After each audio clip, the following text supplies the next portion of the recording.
I knew that I wanted to be an artist and a writer. I didn't know how that was going to happen, but I was like the child that if you gave me just like some colored pencils and some crayons and some paper and just like turned me loose, you know, I would like be drawing on the wall, the paper everywhere. I would be trying to, you know, write stories. I loved books from a very, very early age. Nothing made me happier than like climbing up a tree with a book. I learned how to draw really from like comic books and reading comic books. And, you know, my brothers, I have to thank them for that because I still have this really great love of comic books and graphic novels and kind of the kind of pleasure in just drawing.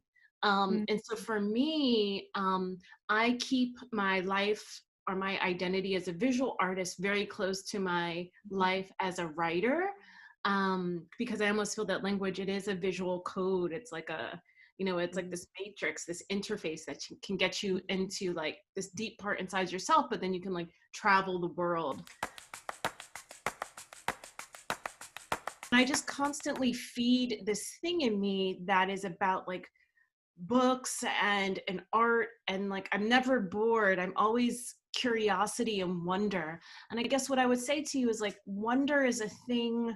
It sounds so like sentimental, like wonder, you know, but it's a real thing that allows me to ask questions of myself and like my memories and my family and my friends and things that are happening in a world that's bigger than me.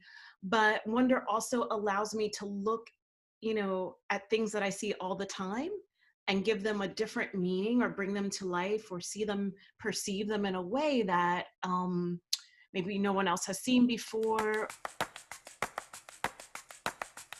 I would tell my younger self, you know, trust your instinct, trust your first mind and your first heart, and listen to that.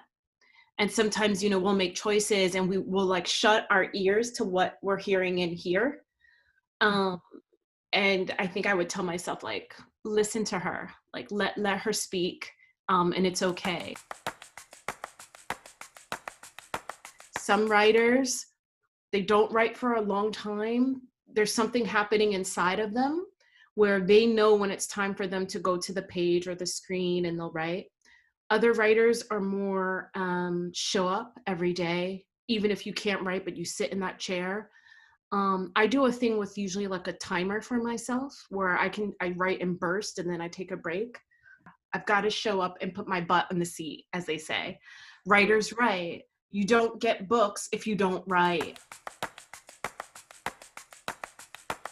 Paying attention and being present in the moment has been really critical for me as far as learning how to be mindful and concentrate where I am and what I'm doing and not letting my mind think about, you know, what I didn't do or what I will do later, but like in this moment, what am I doing right now?